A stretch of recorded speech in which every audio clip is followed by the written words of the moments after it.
Once again, the Queen of Consorts surprises us, but not in a good way. Made lurid and false claims about the royal family, which played on her fears and fueled paranoia. Britain had seen coronations, weddings, funerals, and scandals that filled front pages for a season and then faded. But nothing in living memory had prepared the country for what King Edmund was about to say. The grand reception room at Ashford Palace had been dressed for what advisors called a constitutional briefing, the kind of meeting used to settle quiet matters of royal procedure. No cameras, no press, just family, folders, and locked doors. Queen Consort Isabel sat only rooms away, unaware that her name filled the pages being passed around the table. Prince Rowan sat beside his wife, Duchess Eleanor, while Princess Meredith and Prince Tobias faced sealed folders bearing Isabel's name. Advisors had surrendered their phones at the door. Guards stood beyond it, further away than protocol usually required. King Edmund lifted the declaration. His hands, usually steady enough to calm a room with a single gesture, trembled at the edges of the page. He announced that his wife would step back from the ceremonial duties of her position, would no longer be presented as the monarchy's leading female figure, and would live out the rest of his reign in a reduced, private capacity. Rowan watched his father move through the sentence like a man crossing unstable ice. He had watched King Edmund absorb grief before, the death of his own mother, the slow erosion of public patience during hard years for the monarchy. But this was different. This wound came from inside the family, and it showed on his father's face in a way nothing else ever had. Eleanor glanced sideways at her husband. She understood, faster than anyone else at the table, that this announcement would not stay contained to Isabel. It would reach into her own life, her own calendar, her own place in every photograph taken from now on. Meredith sat very still. She noticed a second page tucked beneath her brother's palm, one Edmund had not read aloud. Its existence suggested the folder in front of them was not the whole story. Something else had happened, something the family had not yet been told directly. In her private apartments, Isabel received the news from a courtier, not from her husband. She did not cry out. She gripped the arm of her chair and asked, quietly, whether Edmund had approved every word of the document himself. The courtier said that he had. She looked at the closed door as if it might open and offer a different answer. It didn't. The order was final, no review clause, no temporary suspension, no path written into the text that led back to what she had been before. She rose, set the paper down with a control that cost her more than anyone in the room could see, and began walking toward the king's private study. Rowan, passing in the corridor, saw the movement begin and understood immediately what was coming. His father had made this decision as sovereign. Isabel was coming to answer as a wife. And somewhere in the space between those two roles, the whole family would have to decide what side of the fault line they stood on. Behind the announcement stood 5 people bound by blood, marriage, and years of things left unsaid. A king who had spent decades defending the woman beside him, a wife who had clawed her way from public rejection to formal legitimacy, only to watch it taken from her by the very man who had granted it, a future king caught between loyalty to his father and old, unhealed resentment toward his stepmother, a duchess who had never asked for the responsibilities now falling into her lap, and a sister who believed that rules meant nothing if they bent for people closest to the throne. Alone in his study after the meeting, Edmund removed his glasses and pressed his fingers to his eyes. The crown, not the man wearing it, but the office itself, demanded a kind of stability that had, apparently, just cost him everything softer in his life. He had defended Isabel through scandal, through a public that had once treated her name like an insult. Becoming queen consort had been her victory after years spent as an outsider looking in through palace gates. Losing that status now did not read to her as a change in duties. It read as abandonment, and Edmund knew it. In her apartment, Isabel refused help from her staff. She sat beside the folders that detailed her reduced role and told her aide she would speak only to the king. She had trusted him to protect her when public anger was at its worst. She could not understand, sitting there, why that protection had failed her now from the one direction she never expected it to come from. Outside her door, Rowan stopped, hand raised, and did not knock. He carried old wounds tied to her arrival in the family years ago. but hearing her voice catch through the door left him suspended somewhere between old resentment and a pity he hadn't expected to feel. He lowered his hand and walked away, unable to comfort her, unwilling to intrude on his father's decision. Eleanor felt the shape of the coming weeks when an advisor handed her a revised ceremonial schedule. Several duties once assigned to Isabel would now fall to her. She understood immediately what that would look like to the public, as though she had been waiting in the wings for exactly this. She told Rowan she wanted no acknowledgement, no announcement of her expanded role, nothing that could be read as celebration. He agreed, though both of them understood that silence could just as easily be mistaken for quiet ambition. Meredith pulled her nephew aside later that evening and told him plainly that this crisis had not begun with one disagreement. During a private ceremonial planning session weeks earlier, Isabel had crossed a line Edmund had explicitly asked everyone to respect. Meredith said a full account of that day would explain why her brother felt he no longer had room to defend his wife's position.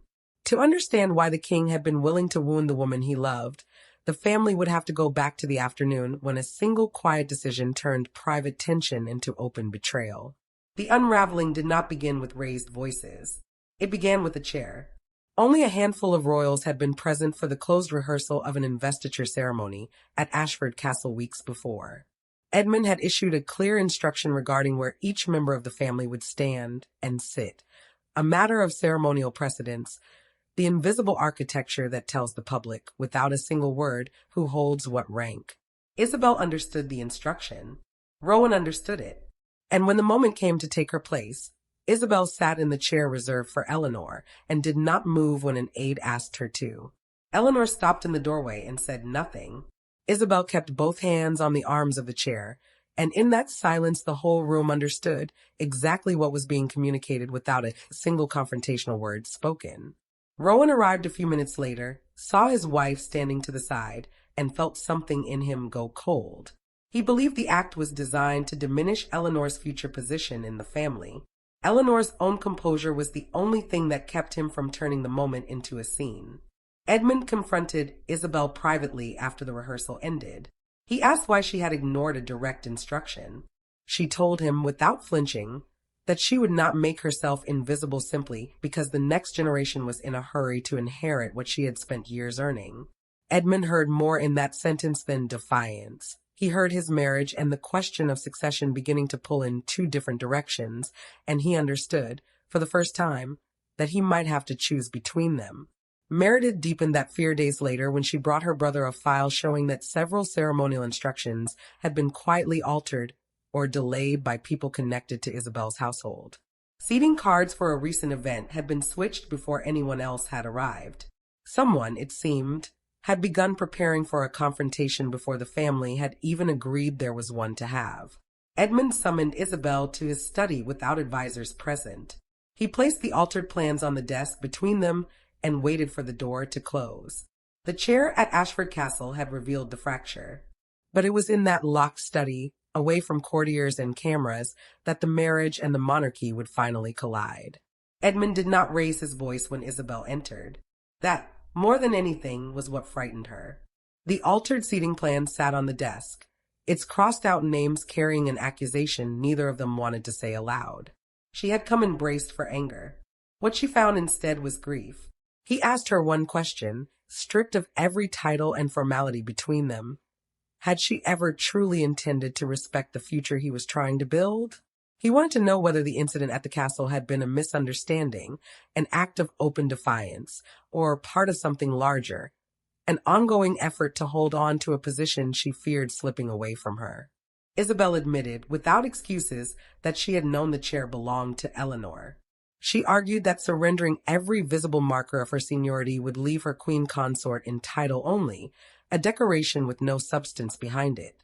She had fought too long and too hard, through years of public contempt, to watch her position quietly hollowed out from within.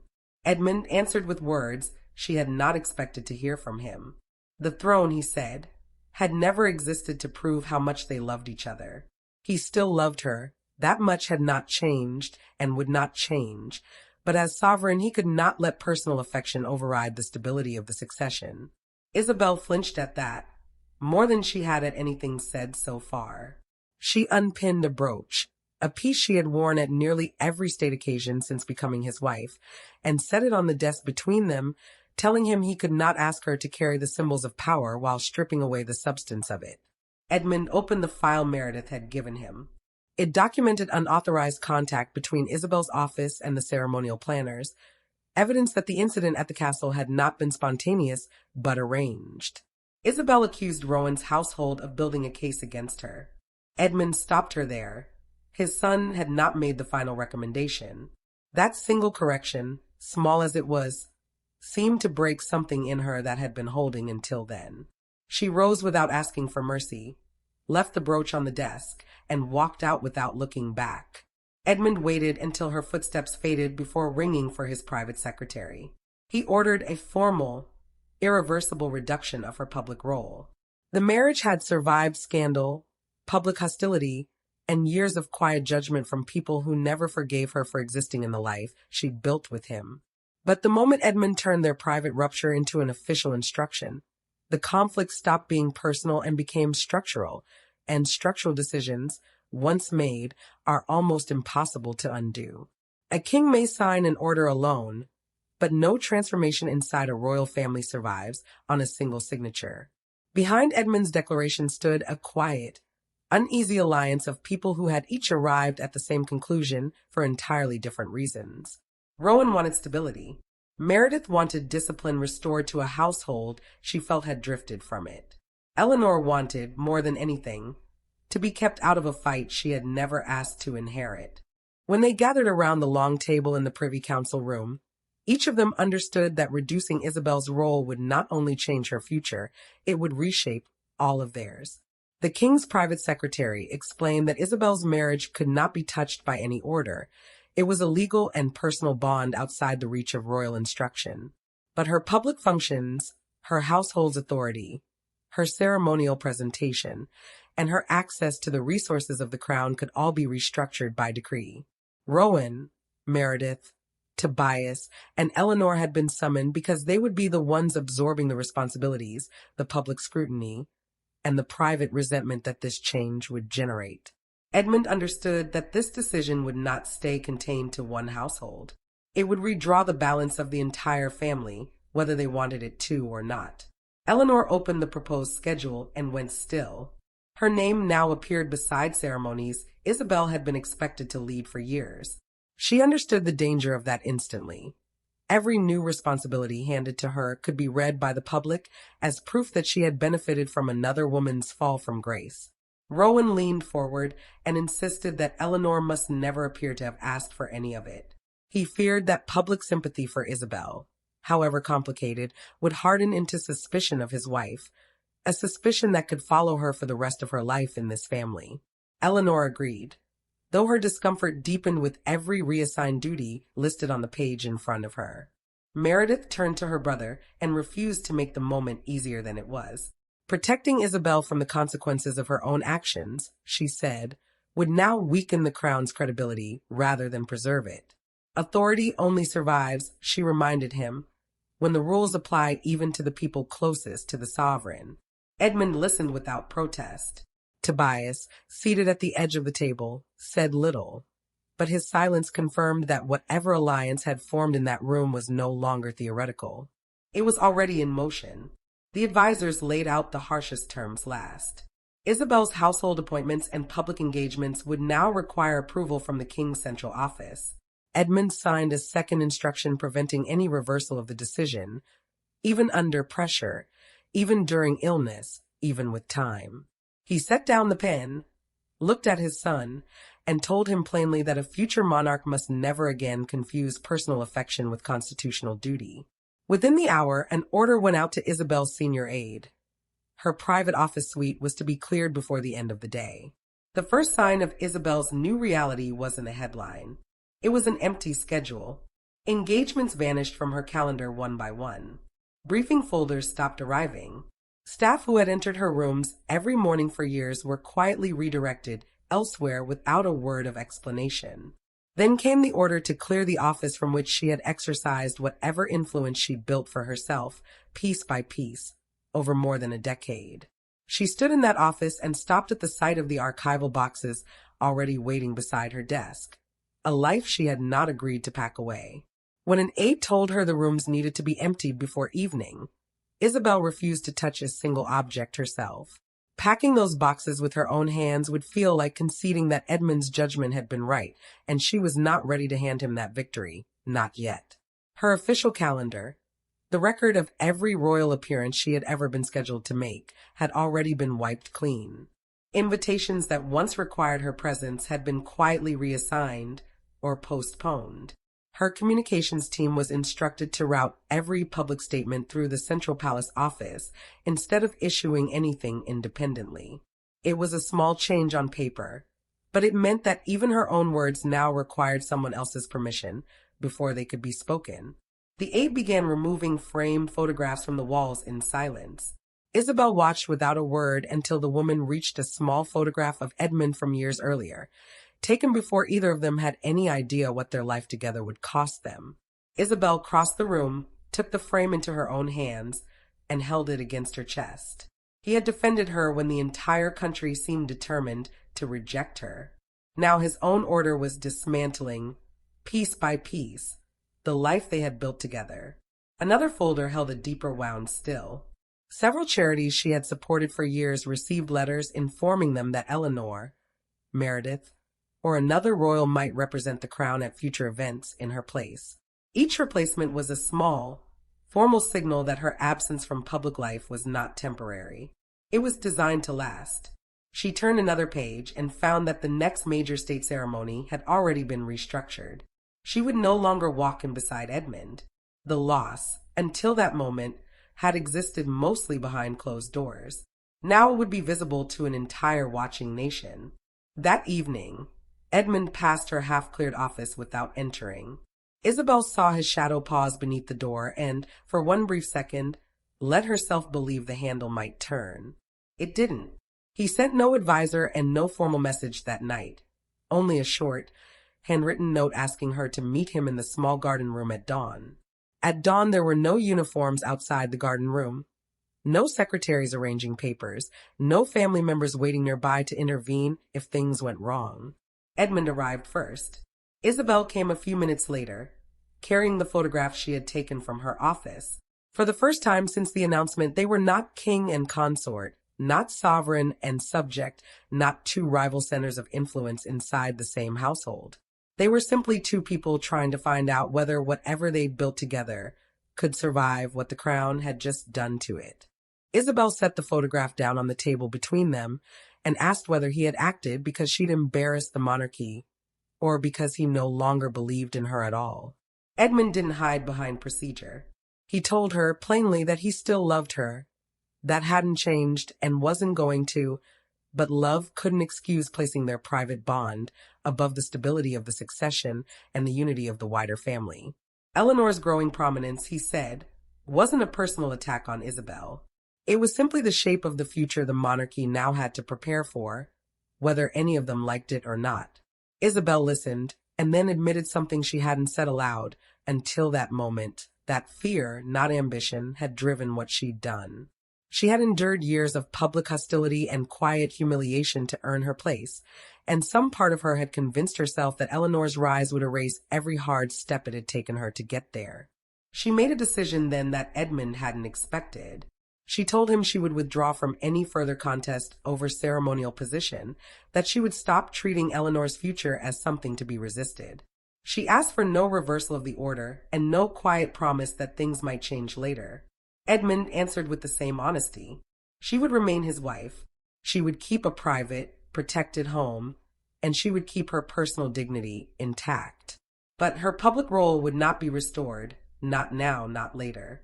Isabel took the brooch from her coat pocket, closed his hand around it, and told him the crown could decide where it belonged from now on. Neither of them smiled, but neither of them walked away either, and in that small, quiet room, something that power had very nearly destroyed managed, barely, to hold. By breakfast, the announcement was no longer confined behind palace walls. It filled television screens, radio bulletins, and every newspaper stand in the country. Some commentators called it an act of overdue royal discipline. Others described it as a husband sacrificing his wife to preserve an institution that had never fully accepted her in the first place. One image, more than any studio debate, seemed to capture the national mood. Hundreds of people standing outside the palace gates in complete silence as the flag moved above a household that had changed overnight. Edmund watched the first bulletin alone. Commentators explained, in careful language, that Isabel remained his wife but would no longer function publicly as queen consort in any ceremonial capacity. Opinions split almost immediately. Some argued the decision proved the monarchy was still capable of holding its own accountable. Others said the king had exposed a private wound too painful to have ever been made public. When one presenter described the decision as the greatest personal sacrifice of his reign, Edmund reached over and turned off the television without a word. Rain fell over the silent crowd outside the gates that morning. One woman left a small bouquet by the railings. Another, speaking quietly to a reporter, said that no crown was worth losing a family over. Their words spread through the broadcast and deepened the question that Edmund could not escape, no matter how the day unfolded. Had he protected the institution, or had he wounded his marriage beyond any real repair? Isabel heard both her defenders and her critics through the reports that filtered into her apartment. She refused every request for a statement, holding to the promise she had made at dawn.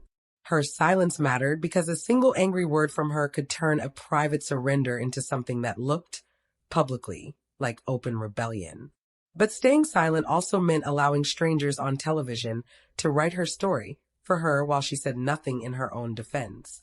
Eleanor felt the weight of it all when her first reassigned public appearance was confirmed, a national service she would now attend in Isabel's place.